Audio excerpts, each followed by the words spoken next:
What is up, everybody? It is JT Sports, and I'm back to you guys with another episode of JT Sports Live. We have a really exciting show today. We're going to be talking about what we can learn from Tom Brady's 7th Super Bowl win. We're going to be talking about can the Tampa Bay Buccaneers possibly repeat as Super Bowl champions next season?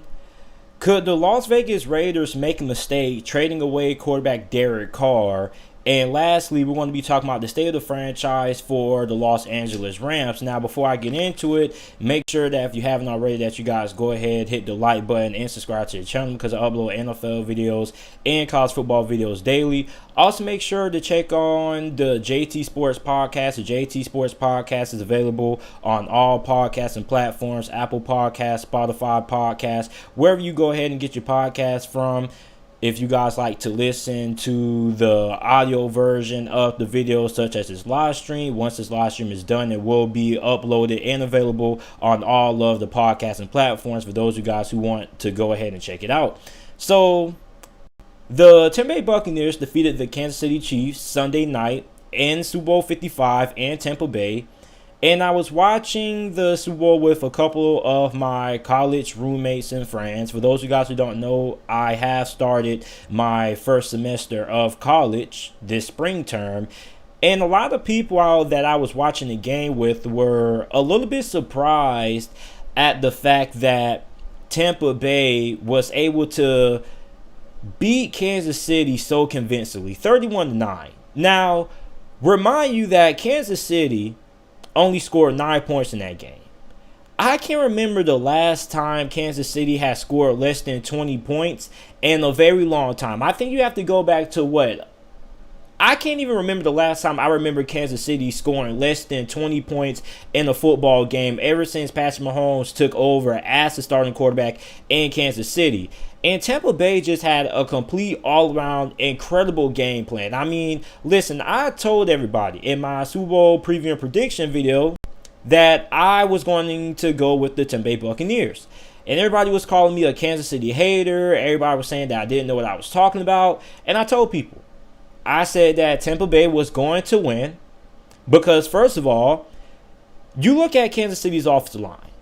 They'd had pretty much a whole entire offensive line full of nothing but backups. And you look at Tampa Bay has one of the best defensive lines in the NFL. When you look at Shaq Barrett and Ndamukong Suh, Jason Pierre-Paul. So I figured that Kansas City's offensive line was going to have a pretty long afternoon trying to defend the front seven and the defensive line that Tampa Bay possessed with the backup offensive line. And I understand Patrick Mahomes is an incredible talent at the quarterback position. I don't feel like the loss in the Super Bowl was necessarily completely on him.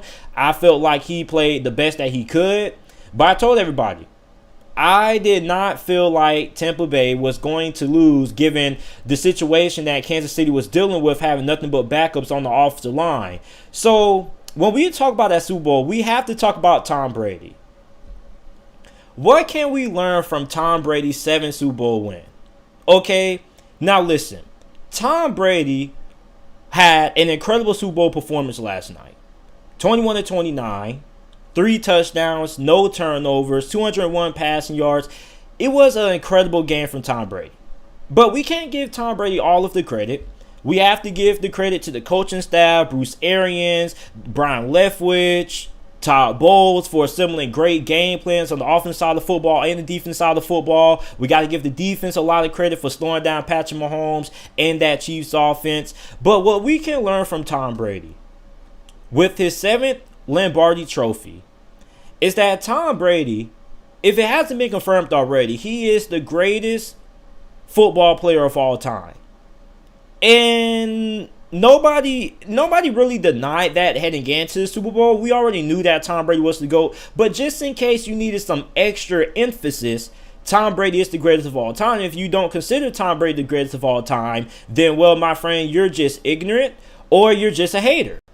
So when you think about Tom Brady, one thing that I have admired about Tom Brady, and the biggest lesson that I've learned from Tom Brady over the years, is that it doesn't matter how successful you become in life, you're always going to have doubters.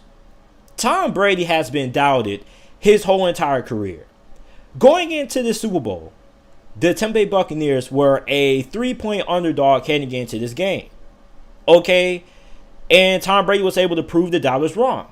But not just this Super Bowl was Tom Brady able to prove the doubters wrong. This whole entire season, Tom Brady had to prove critics and doubters wrong. Because remember, when Tom Brady left New England in free agency, he was essentially doubted by the Patriots organization. Bill Belichick didn't feel like Tom Brady was worth being paid the amount that he wanted.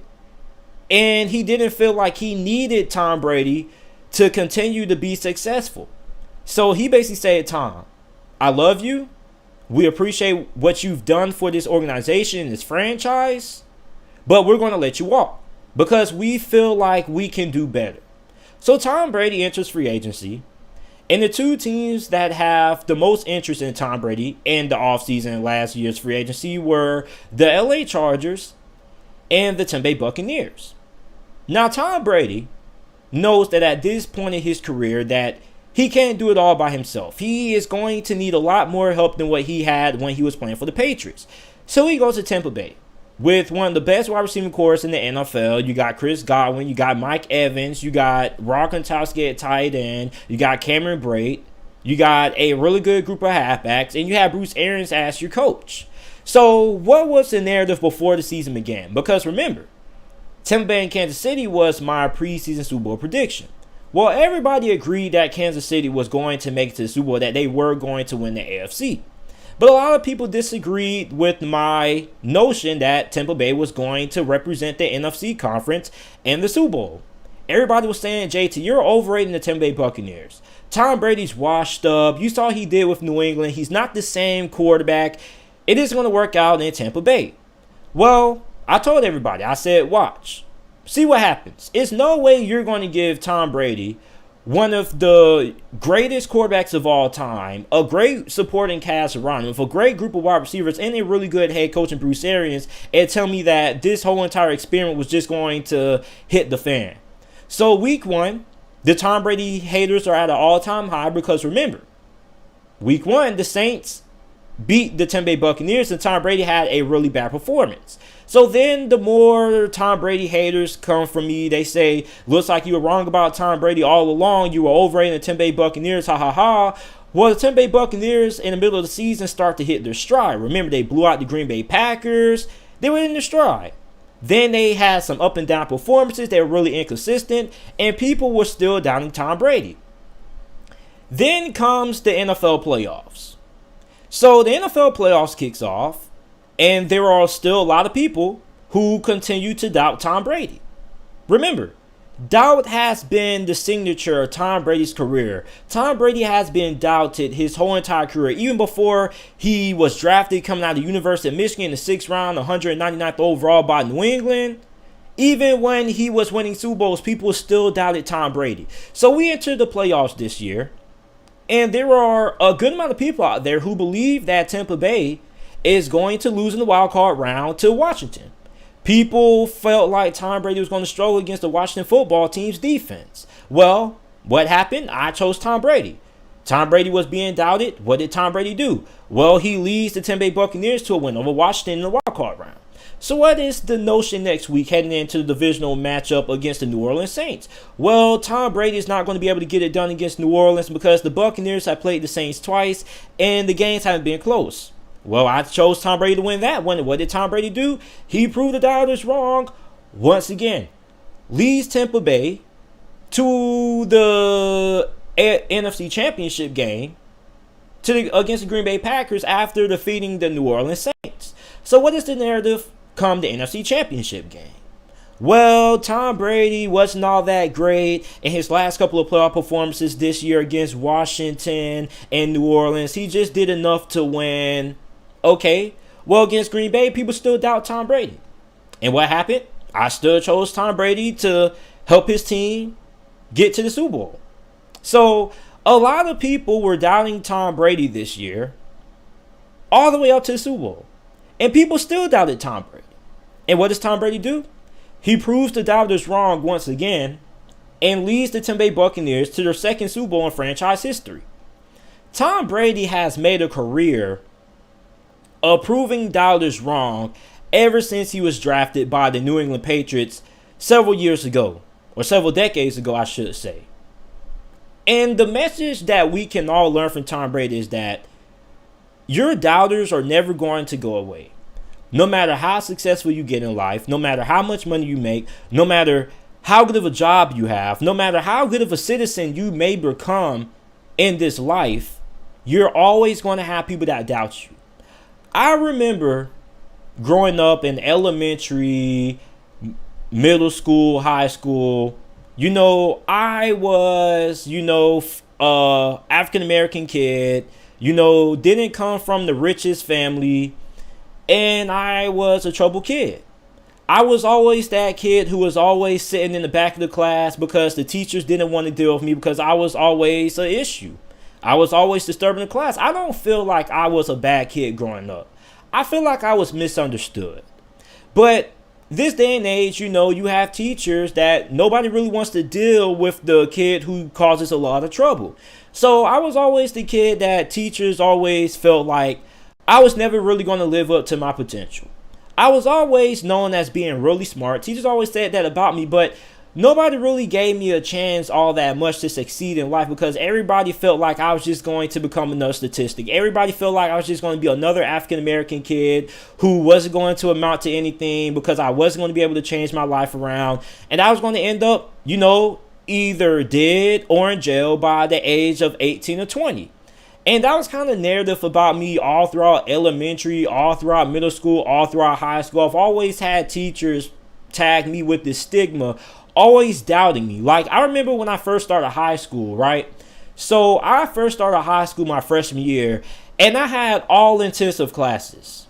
Now, I was really disrespected when I looked at my schedule and I saw the fact that I had nothing but intensive classes because I had a 4 in my FCAT.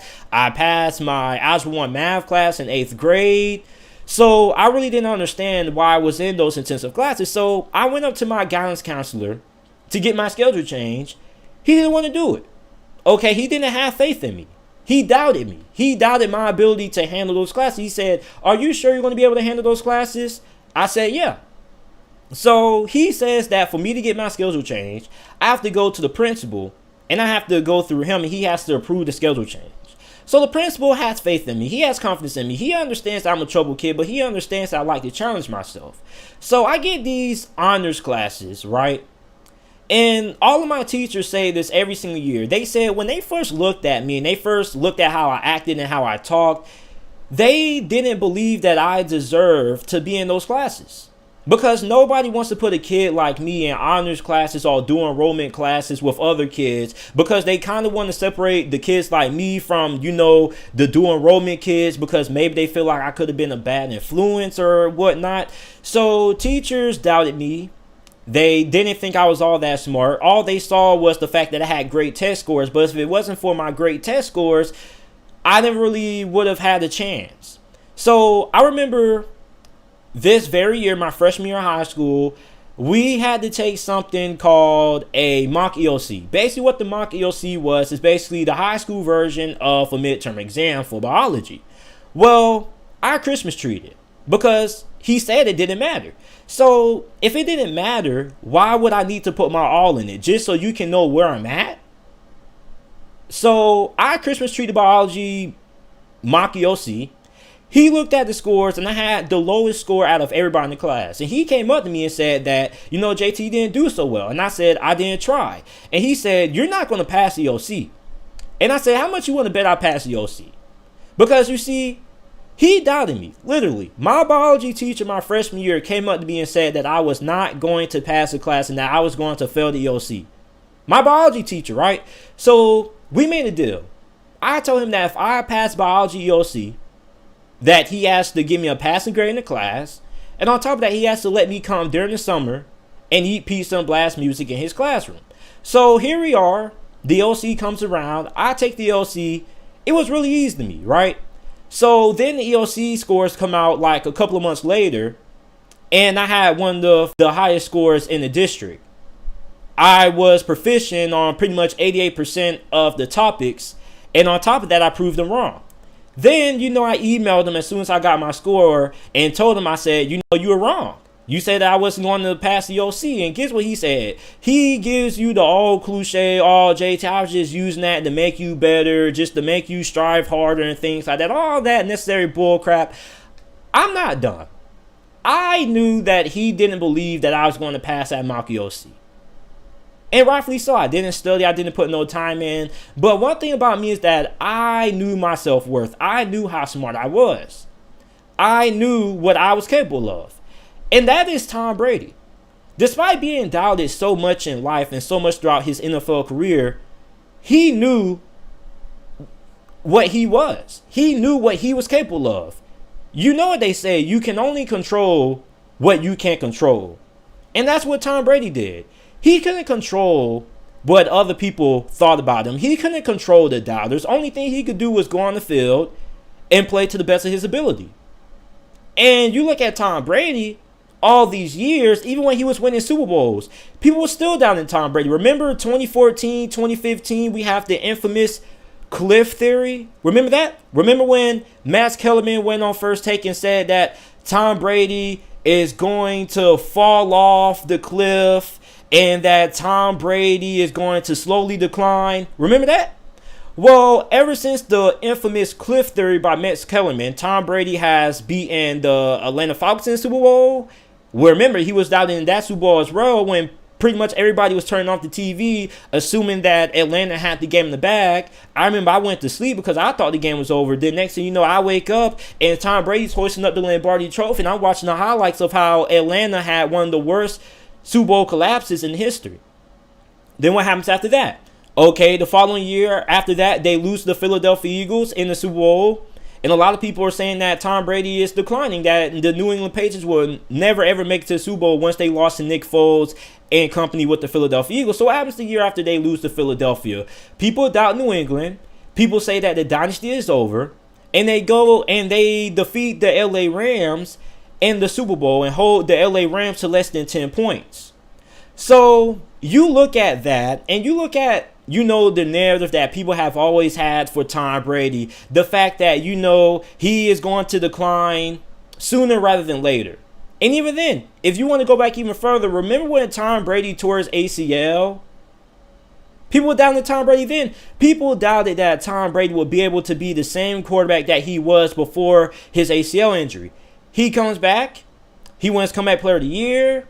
He goes on after that a couple of years later to win a couple more Super Bowls. He's the greatest quarterback of all time. And even then, go back all the way back to draft day. Tom Brady was a 6th round pick, 199th overall.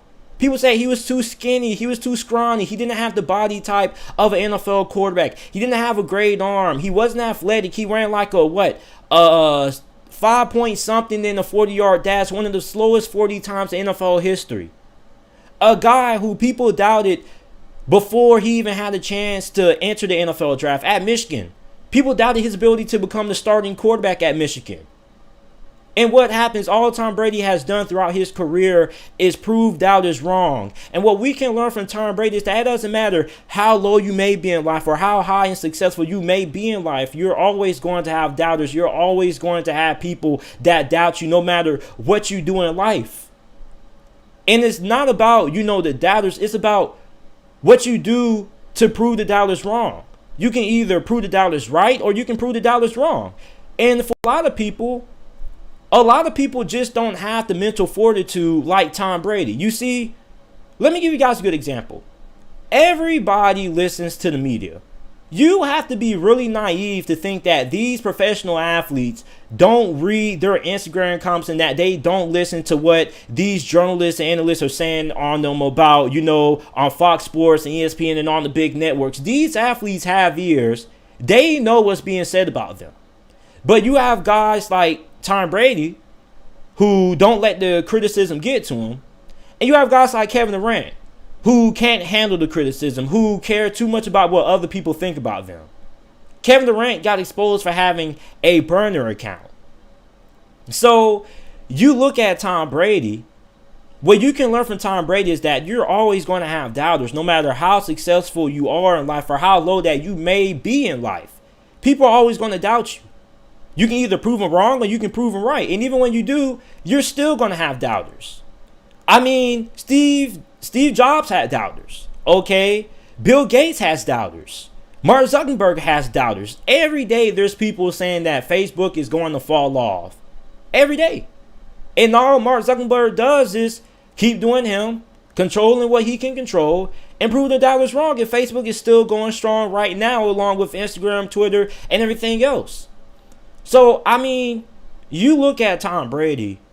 Tom Brady is, probably one of the more motivational figures in America. If you had to write an autobiography about Tom Brady, you probably would tear up at the end, because I've never seen somebody who has been doubted so much and yet been able to consistently prove the doubters wrong time in and time out. So for me, I just really wanted to get that out of my head, because that has really been on my mind for over the last couple of months. Like, I've been thinking about this segment for a very long time, about how often Tom Brady has been doubted throughout his career and how often Tom Brady has proved the haters wrong. Now, before I get into my next segment, make sure that if you guys haven't already, that you guys go ahead, like the video. If you haven't already, share the video on your social media pages and platforms with your friends, family, acquaintances, and follow me on my social media pages. My Instagram and Twitter is both JT Sports _. The link to those are down in the description down below. Also, make sure to check out the JT Sports podcast. If you guys want to listen to the audio version of this, it's available on Google Podcasts, Spotify Podcasts, Apple Podcasts. The link to the podcast are also down in the description down below. Or you can go to whichever podcasting platform you perform and type in the JT Sports Podcast, excuse me. Okay. So now that the Tampa Bay Buccaneers are your 2020-2021 Super Bowl champions, everybody, of course, is going to ask the question, will the Buccaneers be able to repeat as Super Bowl champions next season? Now, a good friend of mine had asked me this question, and I said, you know what? I think that the Tampa Bay Buccaneers have a really good chance to repeat, make it to the Super Bowl next year, and win the Super Bowl again. Because you guys got to understand something, okay? When you look at the AFC, I don't think that Kansas City is going to dominate the AFC like a lot of people were assuming last year. Remember, there are a lot of people who are always quick to hop on the bandwagon. Everybody was quick after Kansas City defeated the 49ers last year to call the Kansas City Chiefs the next dynasty because of how great Patrick Mahomes is.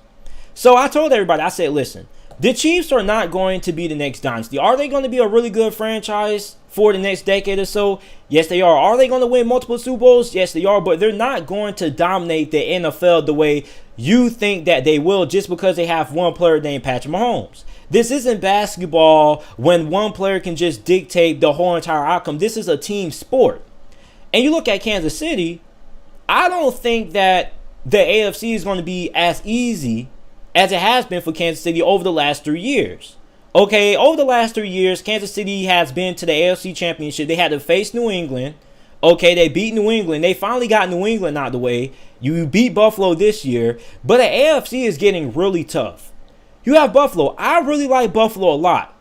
Okay, I like the Chargers. I think if the Chargers' new coach is as good as what he should be, the Chargers could be really good as well, especially when you look at how much talent they have in that defense, how talented Justin Herbert is. As long as they can improve the offensive line, I think the Chargers could be a threat.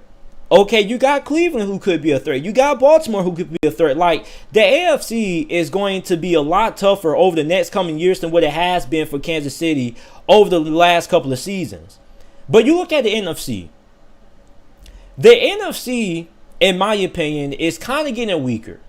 Okay, the teams who we consider to be Super Bowl contenders year in and year out are starting to kind of decline. Like New Orleans, for example. New Orleans and Seattle. So every year people hype up Seattle because they have Russell Wilson, this great quarterback, and yet they never get further than the divisional round in the playoffs. Okay? So then on top of that, you have New Orleans. New Orleans gets to the playoffs, but they can never get to the big game. Okay, they always find some way to fall apart. Remember the Minnesota Miracle? Remember the game against Philadelphia? Remember the game against the LA Rams when they infamous had that pass interference call that ended up being a no call? The Saints just find ways to lose in the playoffs. And on top of that, they are negative $70 million in cap space. So I think that the NFC is going to come down to 3 teams. You're still going to have Green Bay. They're still going to be competitive. You're still going to have Tampa Bay there. But a team that I feel is going to be really competitive next year and is going to be a dark horse Super Bowl contender is going to be the Los Angeles Rams. With Matthew Stafford, I think that if I had to make a way too early NFC Championship game prediction for 2022 next year, it would be the Rams versus the Buccaneers. But you look at the NFC, the Buccaneers can most definitely repeat as Super Bowl champions next year. Because the NFC, Tampa Bay, if they're able to keep their same team, maybe they may have a couple of guys hanging up like Ndamukong Suh. He may opt to retire. Antonio Brown may not come back again.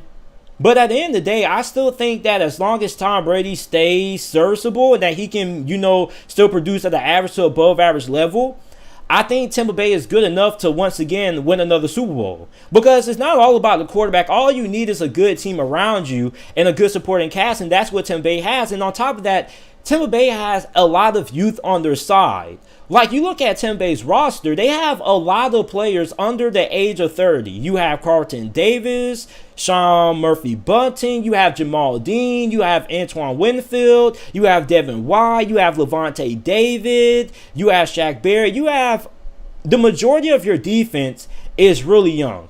On top of that, yeah, you have a couple of veterans on the offensive side of football, but this is still a fairly young team. If you take Tom Brady out of the equation and Antonio Brown and Gronk, Tampa Bay is still a very young team. So Tampa Bay, as long as Tom Brady stays at least average, they're always going to be in the Super Bowl conversation for the next couple of years. Even when Tom Brady hangs it up, if they're able to find his proper successor, they're still going to be a threat to win the Super Bowl year in and year out. So can the Tampa Bay Buccaneers possibly repeat as Super Bowl champions? Yes, they can. But the big question is, the doubters. Once again, how good is Tom Brady going to be? Is Tom Brady going to fall off? Because I feel like at this point, people just assume that Tom Brady's going to fall off just because he's 40-something years old. All people are going to be like, well, Tom Brady's getting this years old, or he's 40-something years old. He's getting older, JT. He's going to break down eventually. What are you, a doctor? You can't predict when a quarterback is going to break down. It just happens. Look at Peyton Manning. Nobody expected Peyton Manning to just completely just fall apart 2015. Okay? It looked like Peyton Manning was still on top of his game. Like, when Father Time hits you, you can't predict when you're going to fall off. It just happens.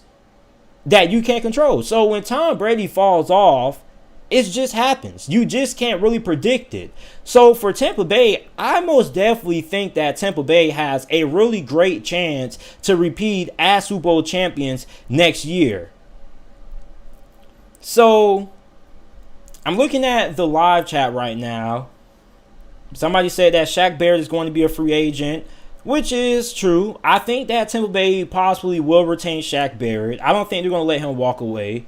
Somebody said Brady has at least 2 solid good years ahead of him. Bucs resign him. They're getting rid of Godwin. The Bucs aren't going to get rid of Chris Godwin just yet. No reason to. And Chris Godwin is a really big part of the team. But while we're on the topic of quarterbacks, let's talk about Derek Carr.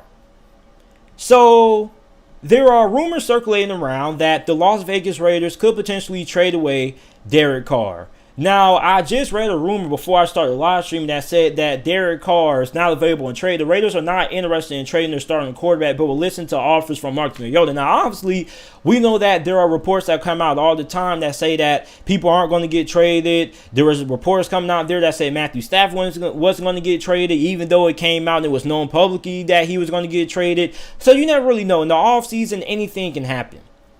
But really, to be honest, Derek Carr getting traded away from the Las Vegas Raiders is not going to make the Raiders any better than what they are now.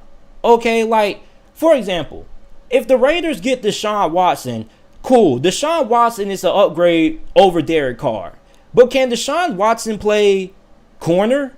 Can Deshaun Watson rush the passer? You see, Derek Carr is not the problem. The defense is. The defense for the Raiders has been one of the worst defenses in the NFL for over the past decade. Like, why are the Raiders worried about the quarterback position? They need to be worried about the defense. You see, this is like going to a mechanic saying, hey, I need you to fix my brakes. And instead of fixing the brakes, they fix your headlights, or they fix your tail lights, or they fix your transmission, or they fix your windshield wipers. Instead of fixing, what you asked them to fix, what is the obvious problems, the brakes, they try to fix something else that doesn't need fixing. If it ain't broke, don't fix it.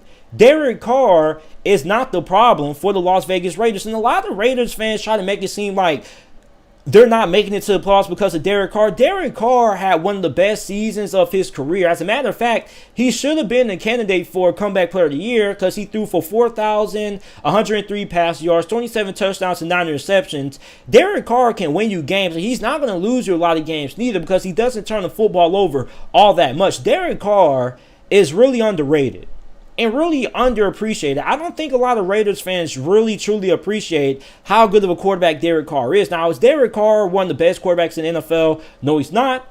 But I think you can make the argument to say that Derek Carr is at least a top 12, top 13 quarterback at best. And you can win the Super Bowl with Derek Carr. So if quarterback is not the problem, why do you have to constantly try to find the next upgrade when you don't have a defense? If the Raiders went 8-8 or 7-9 with Deshaun Watson, nobody would say anything about it because of how great of a quarterback Deshaun Watson is. Everybody appreciates, when you have elite talent. But nobody appreciates somebody who isn't, as good as a guy like Deshaun Watson, but comes in and gets the job done. That's what Derek Carr does. Derek Carr produces. He gets the job done. So instead of worrying about the quarterback position, I think Mike Mayock and John Gruden should be worried about that defense that they still cannot figure out a way to get figured out. Derek Carr didn't lose that game against Miami. That defense did. When you look at the majority of the games that the Raiders lost, it was because of their defense. Now give it. Derek Carr is not an elite quarterback.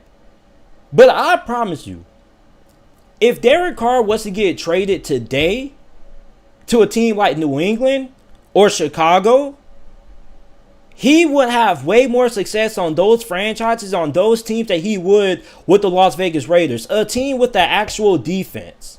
You guys ever wonder something? You guys realize the people who struggle in life? The people who struggle in life are the people who are always trying to replace things that don't need to be replaced. Instead of, trying to fix, what is actually the problem. So instead of the Las Vegas Raiders trying to fix their defense, they have to try to fix the quarterback position, which doesn't need fixing at all because you can win with Derek Carr. At the end of the day, Derek Carr is not the problem for the Las Vegas Raiders. And I know I'm going to get a lot of backlash from Raiders fans down in the comment section down below, but deep down in your heart, you know that Derek Carr isn't a problem. Your thing is that you see Deshaun Watson available for a trade, and you want to say, hey, let's go trade all our assets for Deshaun Watson. So you want to trade for Deshaun Watson. You want to trade away assets that you need. You want to trade away draft picks. You want to trade away players that you need for Deshaun Watson and be an even worse team with Deshaun Watson than what you were in Derek Carr because you give up so many assets that you can't address the defense. So Raiders fans want to just give all their chips in for Deshaun Watson. They want to give them all the draft picks they want instead of using those draft picks to continue to improve a struggling defense that has been struggling for over a decade or so. And I'm not making that up. The Raiders have had, bottom or near bottom tier defenses since 2010.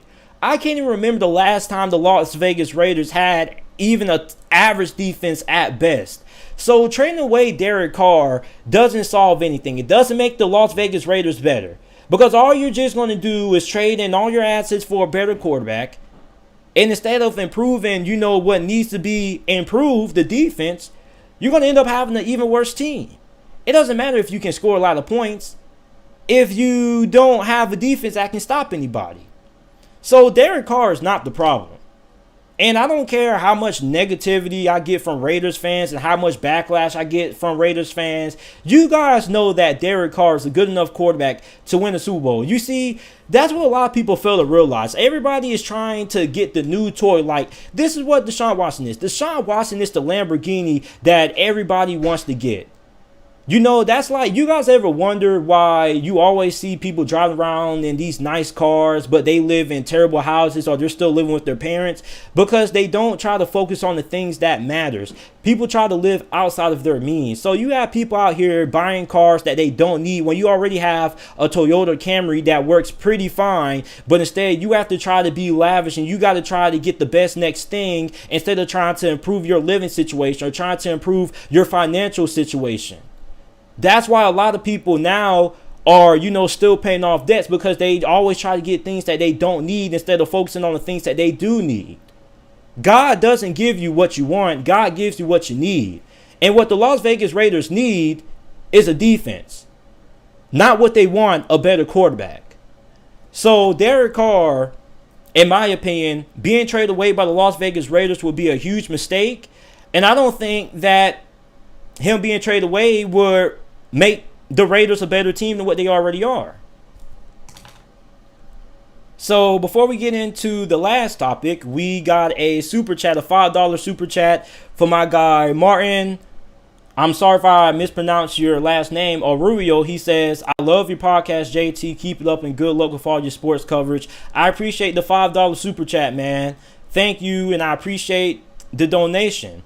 So before we get into the last topic, make sure that if you guys haven't already, that you guys go ahead, hit that like button, like the live stream. Make sure that you guys follow me on my social media platforms on Instagram and Twitter. It's down in the comment section down below. It is JT Sports _. Also, make sure to be able to check out the JT Sports podcast, which is also linked down in the description down below. This live stream will be available on audio platforms, on all podcasting platforms. All you got to do is type in the JT Sports podcast, leave a 5-star review, and you should be able to listen to the podcast. So the last thing that we need to talk about is the state of the franchise for the Los Angeles Rams. So the Los Angeles Rams finished this past NFL season with a 10-6 record. They went to the playoffs. They defeated the Seattle Seahawks in the wild card round, and they were defeated 32-18 by the Green Bay Packers in the divisional round of this year's playoffs. Now, hear me out. I think that the LA Rams have a Super Bowl window right now with Matthew Stafford. I think Matthew Stafford is a huge upgrade over Jared Goff. And there are a lot of people out there who don't think Matthew Stafford is that good of a quarterback. Let me tell you guys something. Matthew Stafford may be the most unfairly criticized quarterback in NFL history. Matthew Stafford gets all the blame for Detroit's failure, despite being on one of the worst ran organizations in the history of the NFL. Matthew Stafford may be one of the greatest Hall of Fame talents wasted in the history of the NFL. And think about it. Think about all of the Hall of Fame talents that the Detroit Lions have wasted in the past, like Calvin Johnson, for example, Barry Sanders. The Detroit Lions have wasted careers of some really good players. Okay, so you look at Matthew Stafford now, going to the LA Rams. He's going to have everything that he ever wanted with the Rams that he never had in Detroit. One thing that he never had in Detroit that is really important to how good a quarterback is, or how much postseason success a quarterback has, is the head coach. If you don't have a good head coach, you're not going far in the playoffs. Look at Bill O'Brien of the Houston Texans. Bill O'Brien, at best, at his peak, was an above-average head coach, but he never won the divisional round. The best coach that Matthew Stafford ever had during his tenure in Detroit was Jim Caldwell. And Jim Caldwell, his best was, making it to the divisional round, I think. That was it. Even then, Detroit has never really had a lot of postseason success in the playoffs because they never really had a great head coach. On top of that, they never gave Matthew Stafford a run game. Matthew Stafford has played in a lot of games for Detroit, and he's only had a run game or a 100-yard rusher a handful of times out of his long tenure career with the Detroit Lions. So now he's going to be playing for the LA Rams, with one of the best head coaches in the NFL, Sean McVay, who is an offensive mastermind. He's going to have a great offensive line. He's going to have a good run game led by Darrell Henderson, Cam Akers. He's going to have a good group of wide receivers. You're going to have Cooper Kupp. You're going to have Robert Woods. You're going to have Van Jefferson, who I believe Van Jefferson could have a breakout season in 2021 for the Rams. You have what should be a really good defense. My question is, how good would the Rams defense be without defensive coordinator Brandon Staley? Because Brandon Staley, remember, he took the head coaching job with the Los Angeles Chargers. So if the Rams defense can just be, a third of what they were this past year, the Rams are going to be Super Bowl contenders. And in my opinion, if I had to make a way too early Super Bowl prediction right now, the Rams would be my pick to make it to the Super Bowl and represent the NFC in the Super Bowl next year in 2022 in Super Bowl 56. Because I really feel like Jared Goff held back the LA Rams this year. And I know football is a team game. It is the ultimate team sport. And you just can't single out one player. And I understand that. But you can have winklings on the team. You can have players that can hold you back for reaching your potential. And Jared Goff was just way too inconsistent. Matthew Stafford isn't going to have any Jared Goff-like performances when he just completely craps the bed like how Jared Goff did against the New York Jets and the Miami Dolphins. The LA Rams, if we're being honest, really should have been 13-3 this past year, not 10-6. When Jared Goff played at least average, the Rams won. When he played below average, the Rams lost. So you look at Matthew Stafford on the LA Rams, he may be the biggest acquisition that the Rams have had in a very long time. Now, yeah, you have to give up a lot of your future assets to get a guy like Matthew Stafford. You may have given up a little bit too much. But if you're the LA Rams, you don't really care about the future. You care about now. You care about trying to win Super Bowls. Like, there is more than one way to build a great franchise.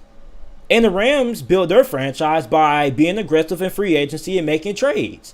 And in all honesty, I really agree with what the Rams do. Why would you keep a first round pick when you don't really know how good his career is going to turn out? He could either be really good or he could be a bust. I'd rather use that pick and trade it for a guy like Jalen Ramsey that I know I'm going to be getting. I know when the Rams traded that first round pick for Jalen Ramsey in that trade with the Jacksonville Jaguars, they knew that they were getting an all pro caliber corner. They knew that they were getting one of the best cornerbacks in the NFL. Instead of, drafting the cornerback, and maybe he ends up being really good, ends up being a bust. So for the Rams, I like the way they run their franchise. They are super aggressive, and they don't really care all that much about the future. They care about trying to assemble the best team possible to win the Super Bowl. So for the Los Angeles Rams right now, I think that they are my favorite to win the Super Bowl next year behind the Tampa Bay Buccaneers. I really like the LA Rams a lot. You have the reigning defensive player of the year in Aaron Donald. Okay, you have a really good defensive line. You have a really good secondary, even though you're going to have to be able to work out a couple of deals with a couple of guys in that secondary. You already got Jalen Ramsey. Okay, now you're going to have to work out something with Darius Williams, because I believe that Darius Williams, who had 4 interceptions this year and 14 pass deflections, is a restricted free agent. You also have free agent cornerback Troy Hill, who is going to be a free agent this offseason. He had 2 pick sixes this year on 3 interceptions. And you have outside linebacker Leonard Floyd, who is coming off a career season with 10.5 sacks. But really, in all honesty, I think that a lot of you guys are really sleeping on the LA Rams. And if you are an LA Rams fan right now, you have to be really, really optimistic about the direction that this franchise is heading, because you are still a premier Super Bowl contender. And I think, as a matter of fact, the Rams have a better chance of winning the Super Bowl this year or next season than the Green Bay Packers do. Because the Green Bay Packers, are way too conservative for me. To be a Super Bowl team, you have to take risks sometimes. The Tampa Bay Buccaneers took a risk. They signed Tom Brady. Tom Brady, for all we know, could have declined. The Denver Broncos took a risk when they signed Peyton Manning. To be a Super Bowl team, you have to take risks sometimes. The Patriots have taken risks on several players like Randy Moss, for example. Randy Moss was a troubled, high-maintenance player. The Patriots traded for him, or they acquired Randy Moss. And Randy Moss ended up being a really big part in the Patriots' success. Even though they lost the Super Bowl and he wasn't able to catch the Super Bowl with the New England Patriots, he was still a really big part in the New England Patriots Super Bowl runs. So every Super Bowl team has to, take some chances. They have to take some risks. Now, the LA Rams are in a really competitive division. They may be in the toughest division in all of football because you got them, you got Seattle, you got the 49ers, you got Arizona. You have 3 other teams in your division who are playoff teams, or if you're in Arizona's case, borderline playoff teams. And you look at the quarterback hierarchy in that division, okay, you got Russell Wilson, you got Matthew Stafford. You have essentially either the third or second best quarterback in your division, depending on how you look at Kyler Murray. So you look at the Rams right now, I think the Rams, if they're able to keep, maybe Leonard Floyd, or maybe find a way to keep Darius Williams, since he is a restricted free agent, they have a really high possibility of keeping him. But they're able to keep Leonard Floyd and Darius Williams. That's also going to help out that defense as well. Now, I wonder how that defense is going to look this year. But, I still think that defense should still be pretty good. So, for the Rams, you have an offensive guru in Sean McVay. He is going to get the most out of Matthew Stafford. We may see, some potential in Matthew Stafford that has yet to be unleashed yet. Now, Matthew Stafford, a lot of people think Matthew Stafford has hit his ceiling, which is understandable. But now with an offensive guru and Sean McVay, I think we're going to see Matthew Stafford have some of the best careers in his NFL career that we haven't seen since he was being held back by the Detroit Lions. You see, you can't blame a quarterback for a team not making it to the playoffs. The teams that make it to the playoffs are the teams that have good head coaches and are well-ran organizations. The Detroit Lions have been one of the worst-ran organizations, not only in the NFL, but in sports in general. So for the state of the franchise for the LA Rams, I think right now they have entered their Super Bowl window, or re-entered the Super Bowl window, now that they got rid of Jared Goff, who's holding the team back. And I expect the LA Rams to be a Super Bowl contender come next year. So this is it for this episode of JT Sports Live. Make sure that if you guys enjoyed, that you guys make sure that you guys share the live stream, like the video, and also make sure to follow me on my social media platforms. My Instagram and Twitter is both JT Sports _. The link to those are down in the description down below. And I appreciate you guys for dropping by. I am going to be live streaming again on Wednesday afternoon, same time, 5 p.m. Eastern time. I appreciate you guys for spending the last, 48 minutes of your life listening to me talk about sports. And make sure that you guys